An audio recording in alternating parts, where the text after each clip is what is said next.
Ngayon naman, punta lang taning kaya katamong katlong topic na ala naman kaimportante king metong bansang kalupatamo makapadurot bodies of water at panedaralanan bagyo at magdalang mga sika na uran at intamo pong water crisis, water shortage sa pisasabihan. Gagamitan kita mo water crisis pablasang yang ginamit ng Presidente Bongbong Marcos in water crisis. Mo simpleng shortage. Doon water crisis. Alben tayo po in balita ngayon Misan metong laring miyalawang aguman, king pamanimuna ning Abacan River and Angeles Watershed Advocacy Council Incorporated o ROACI, pangisubong ding aktibidad, amag nasang sesan laring watershed kete Pampanga. Maulagaya kano iti bang apigilan ning amanwandang posibleng water shortage karing darat ang banwa. Agmampaking presidente ning ROACI ay Renato Abong Tayag Jr., ka problema king danom, nung atin lang tanaman ding bundok.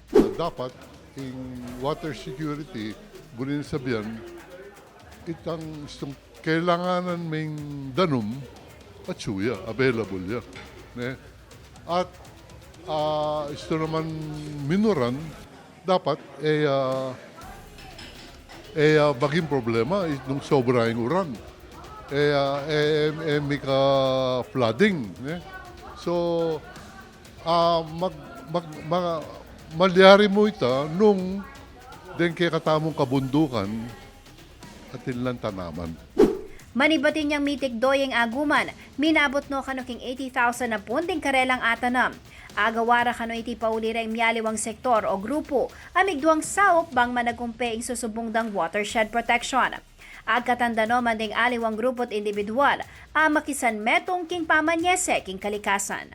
Makyabe kayo makisan metong kaya kami, bang kanita po inkerang katamo pong inuman, inker katamo pong danom, kendara tanga panahon. Si otherwise po, ingarapan tamo, alang danom, alang ayinom, at balo tamong importante iya po yung danom kaya katamo. Ala ng pamangan pero sa yung danom dapat atsuya.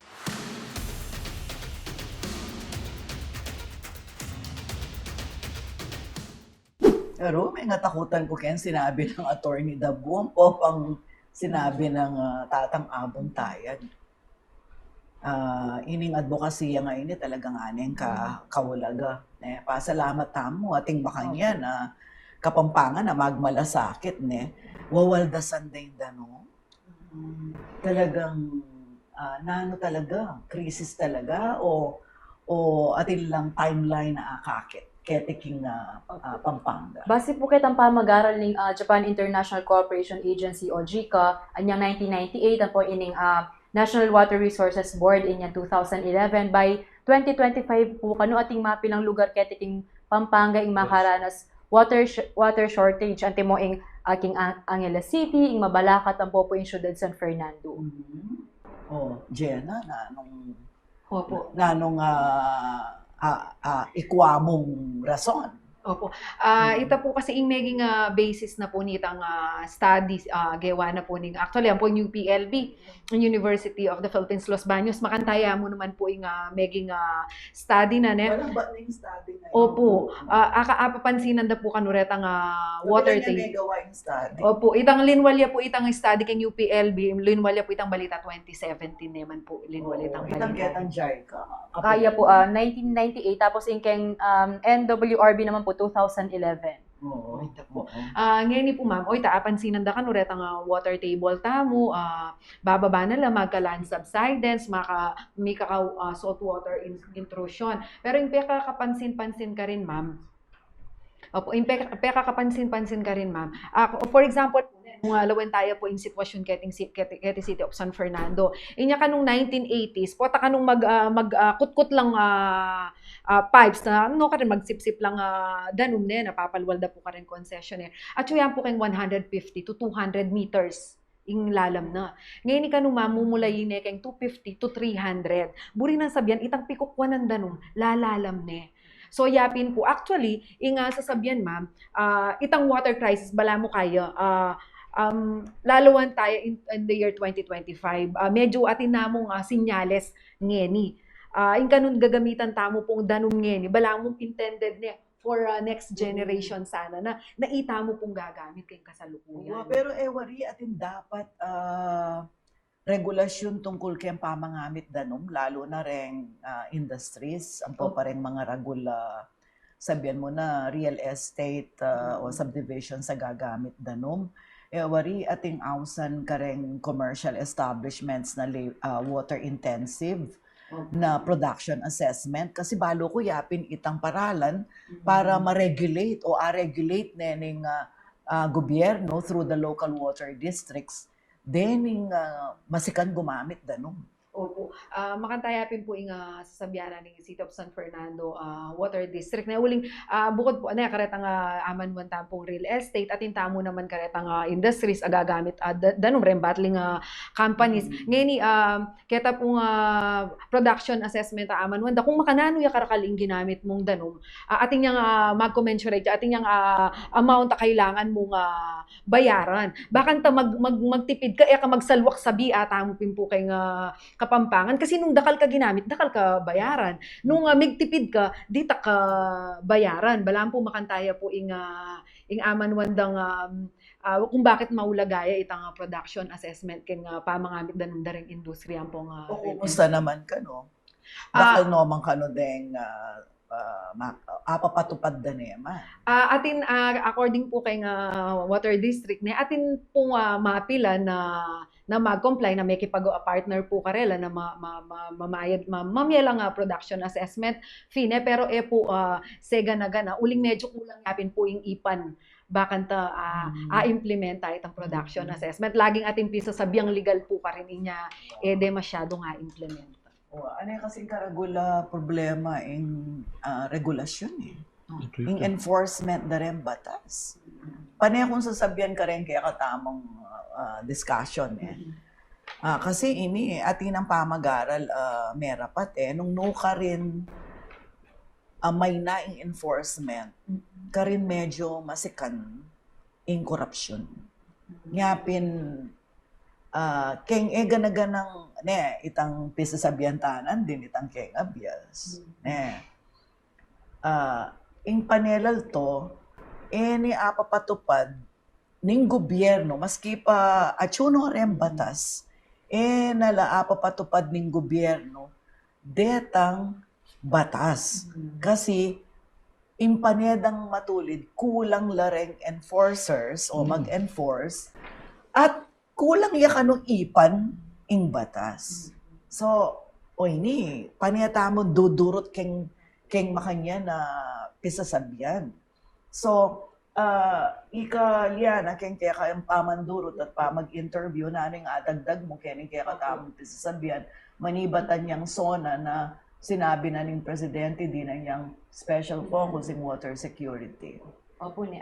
Balbal mo aching sona niya pong milabasan mintatampo kitang meeting da po conference la po dening mayaliwang grupo pin na ma'am po protekta king watershed o ing magsulong king water security and metong la naman ka ring talagang bisang mag-push ketang creation na po ning Department of Water or tang Commission on Water or National Water Resources Authority. So ita ginawa lang kumbaga manifesto miyabe-yabe la misan metong labang kanita talaga na ikayatan do po din keng LGU, din keng House of Representatives na ikayda ne po ining departamento ngayon para pin po atin nang mag-regulate kumbaga keng pamanggamit na ning danon.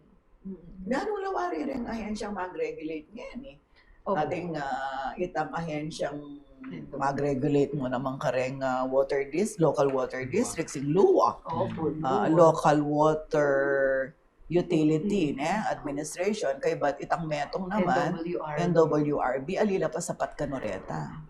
Ing amanwana po kasi ning water district kasi po magtalakad lang wells ding industry or real estate then di diretso la po NWRB. So ing makapag-monitor karela nung magtalakad lang makantang pasilidad pumping station in NWRB. In buri na po sana ning water district, dadalan lamon naman karela. Bakan ta monitor da lamon nino nga langan, makanano langan karakal. Detang kukwang danum keng area na sasakupan na ning metong water district. Na sinabi na po ni NWRB kanita Director Sabilio, ing sabi na pag-aralan de po kanu itang proposal ng aita ning water district na kaya bela karetang pagdalanan bayo ya makapag-dig well in metong kumpanya or O yan na naman.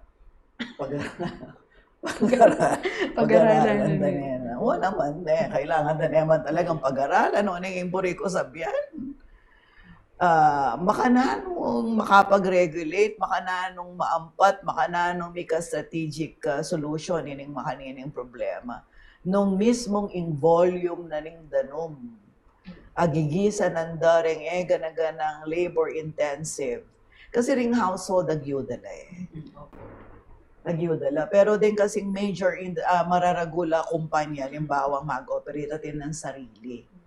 Atin ng sariling pump, ng NWRB, ang mami upaya karela para manikwalang makasip-sip lang danom. Kaya mo, istong may kapag production assessment in water district, alina naman balo. Nung pilan in volume na ning danom na ikwada o asip-sip na. Ngapin, baka naano happy naman mag-regulate.